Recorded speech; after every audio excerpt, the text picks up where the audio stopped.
وعلیکم السلام ورحمۃ اللہ وبرکاتہ۔ آج کے سوال سے پہلے کل کے جواب میں ایک بات مس ہو گئی تھی اور وہ ویڈیو میں شائع نہ ہو سکی، تو اس کی طرف اشارہ ضروری ہے۔ نبی کریم صلی اللہ علیہ وسلم نے امت مسلمہ پر آنے والے فتنوں کے بارے میں اپنے پیشن گوئیوں میں صحیح احادیث میں اس کو بیان فرمایا ہے۔ حضرت عبداللہ بن عمر رضی اللہ عنہ سے روایت ہے کہ ہم رسول اللہ صلی اللہ علیہ وسلم کے ساتھ بیٹھے ہوئے تھے تو آپ نے قرب قیامت کے فتنوں کا تذکرہ کیا، اور یہ کافی طویل تذکرہ تھا جس کو آپ دیر تک فرماتے رہے، یہاں تک کہ فتنۃ الاحلاس کا تذکرہ فرمایا۔ تو ایک آدمی نے پوچھا، اے اللہ کے رسول، یہ فتنۃ الاحلاس کیا چیز ہے؟ تو نبی کریم صلی اللہ علیہ وسلم نے جواب دیا، حرب و حرب، یعنی باغنے اور لوٹنے کا فتنہ۔ پھر فرمایا اس کے بعد السرا کا فتنہ داخل ہو جائے گا۔ یہ فتنہ میرے اہل بیت سے تعلق رکھنے والے ایک آدمی کی وجہ سے بڑک اٹھے گا۔ وہ تو یہ گمان کرے گا کہ وہ ہم میں سے ہے، یعنی ہمارے اہل بیت میں سے ہے، لیکن وہ ہم میں سے نہیں ہوگا، کیونکہ میرے اہل بیت میں سے صرف وہی لوگ یقینی طور پر داخل ہیں جو متقی ہوں۔ پھر لوگ اس کے بعد ایک ایسے آدمی پر متفق ہو جائیں گے جس کی مثال پسلی پر کوہلے کی طرح ہے۔ اس کے بعد الدہیمہ کا فتنہ ہوگا جس میں امت کے ہر فرد کو تپل ضرور پڑے گا، اور جب کبھی آپس میں مسلمان یہ باتیں کریں گے کہ فتنہ ختم ہو گیا تو وہ اثر نو شروع ہو جائے گا، اور اس دوران آدمی کی کیفیت ایسی ہوگی کہ صبح کو تو مومن لیکن شام کو کافر ہوگا۔ یہ سنن نبی داؤد باب ذکر دلائل الفتن حدیث نمبر 2424 جلد نمبر 4 صفحہ نمبر 49 پر مندرج ہے۔ اس حدیث میں نبی کریم صلی اللہ علیہ وسلم نے امت مسلمہ پر آنے والی تمام بنیادی فتنے ذکر فرمائے ہیں، جس میں ایک فتنۃ الاحلاس، دوسرا فتنۃ السرا اور تیسرا فتنۃ الدہیمہ ہے۔ احلاس کا فتنہ حدیث مبارکہ میں جو بیان ہوا ہے اس کا مطلب یہ ہے کہ یہ فتنہ رضامندی یا جبری طور پر زمین،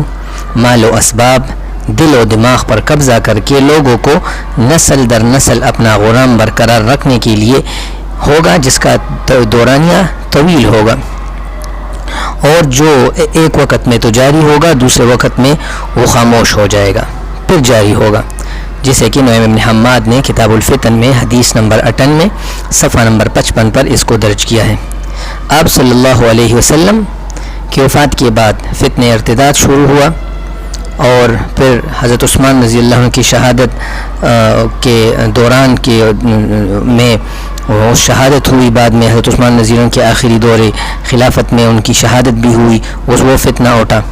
پھر حضرت علی رضی اللہ عنہ اور حضرت معاویہ رضی اللہ عنہ میں مشاجرات ہوئے، پھر حضرت حسن رضی اللہ عنہ نے حضرت معاویہ رضی اللہ عنہ کے ساتھ صلح کیا، تو یہ فتنہ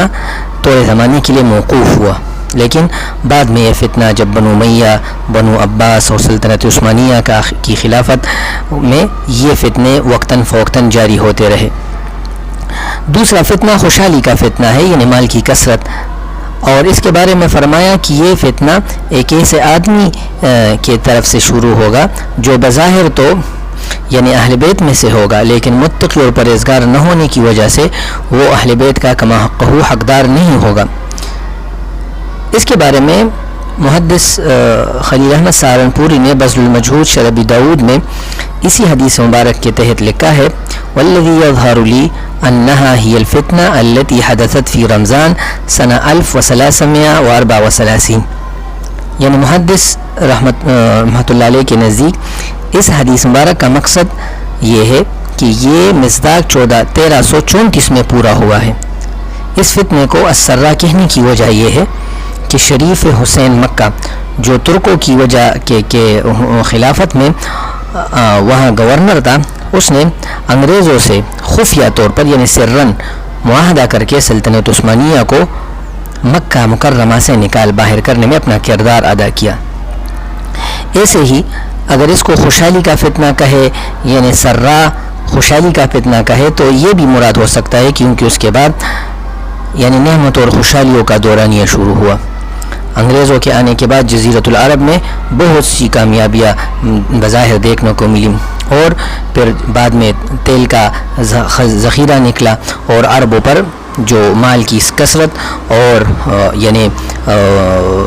بڑے بڑے بلڈنگوں کا آباد کرنا اور پہاڑوں کا چیرنا وغیرہ، وہ اسی خلافت عثمانیہ کے بعد میں ہوا۔ اور چوتھا جو فتنہ ہے، جو آج کا سوال ہے کہ فتنۃ الدحیمہ سے کیا مراد ہے اور موجودہ زمانے میں اس کی کیا شکلیں ہیں، تو فتنۃ الدحیمہ سے مراد سخت سیاہ فتنہ ہے۔ اور خلافت کے بعد دنیا بھر میں اسلامی ممالک کو یورپی طاقتوں نے آپس میں تقسیم کیا، وہاں مسلمانوں کو بے حد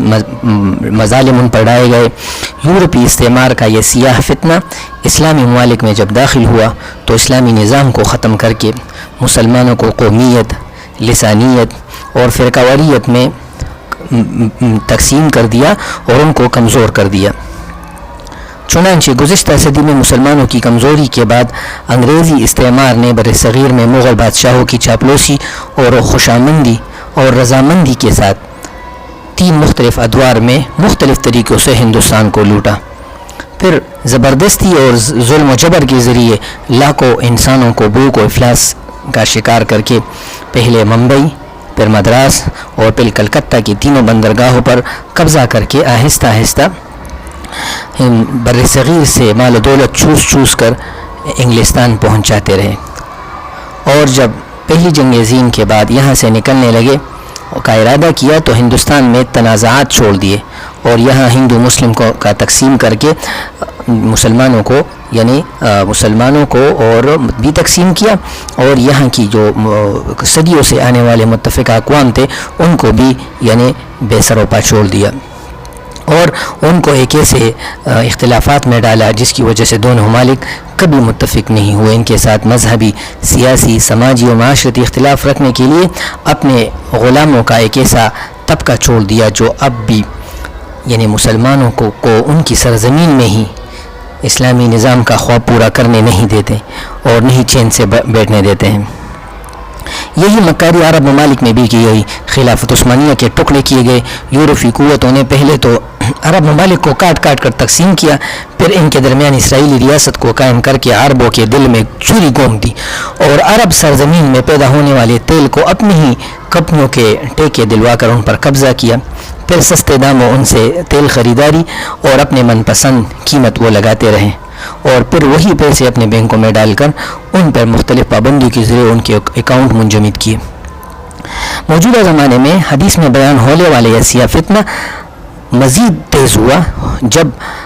حرم مکی پر وہاں جہیمان نامی تحریک کے ایک آدمی نے محمد بن عبداللہ کو القحطانی کو لا کر مہدی ہونے کا دعویٰ کیا، اور وہاں خون ریزی ہوئی، اور چنانچہ اس کے بعد یعنی پوری امت مسلمہ کے حالات دگرگوں ہوئے، جیسے کہ حضرت ابو ہریرہ رضی اللہ عنہ کی حدیث میں اس کی وضاحت ہے کہ رکن اور مقام کے درمیان ایک آدمی کی بیعت کی جائے گی، اور اس دوران بیت اللہ کی بے حرمتی بیت اللہ کے اپنے ہی لوگوں سے سرزد ہوگی، اور اس کے علاوہ اس کا کوئی دوسرا مرتکب نہیں ہوگا۔ تاہم بیت اللہ کی توہین کے بعد عربوں کی ہلاکت اتنی جلدی ہوگی کہ اس کے بارے میں سوال کی ضرورت نہیں۔ مسند احمد میں حدیث نمبر 1197 میں یہ مندرج ہے۔ اس حدیث کے تناظر میں اگر ماضی قریب میں دیکھا جائے تو 1 محرم 1400 ہجری میں حرم شریف کے اندر جہیمان حملے کے بعد عالم اسلام پر کفر کا یلغار شروع ہوا۔ اس کے بعد پھر روس کا افغانستان پر حملہ کرنا، اور پھر ایران اور عراق کے درمیان جنگ، پھر عراق اور کویت کے درمیان جنگ، اس دوران جزیرۃ العرب میں امریکی افواج کا آنا، اور اس طرح سے پہلے عرب اسرائیل جنگ، یہ تمام جنگیں اس میں داخل ہیں۔ اس کے بعد یعنی امریکہ نے، اقوام متحدہ نے عراق پر معاشی پابندی لگائی اور ان کو بھوکوں سے تباہ کر دیا، جیسے کہ صحیح مسلم میں حدیث نمبر 2913 میں حضرت جابر بن عبداللہ رضی اللہ عنہ سے یہ بات مروی ہے۔ پھر 9/11 کے بعد افغانستان پر حملہ کیا، جیسے کہ یعنی وہاں پھر شیعہ سنی فسادات شروع ہوئے اور صدام حسین کی پانسی۔ اس کے بعد 2011 کے بعد ٹیونس مصر، لیبیا اور یمن میں باہمی فتنے شروع ہوئے، جنگ و جدال شروع ہوا، لیکن یہ فتنے شام میں اور زیادہ شدید ہو گئے اور وہاں پر بھی معاشی اور اقتصادی پابندی لگی، جیسے کہ اس کے بارے میں بھی صحیح مسلم حدیث نمبر 3192 میں تفصیل مندرج ہے۔ لیکن بات یہ ہے کہ حدیث میں آتا ہے کہ شام میں ایک فتنہ شروع ہوگا جس کا اختتام مدینہ منورہ پر ہوگا، اور شام کا یہ فتنہ بچوں کے ہاتھوں سے شروع ہوگا، اور یہ فتنہ اس وقت ختم ہوگا جب امام مہدی آئیں گے۔ یعنی موجودہ شام کا فتنہ بچوں کے ہاتھ سے بھی شروع ہوا ہے، جیسے کہ BBC کی رپورٹ ہے،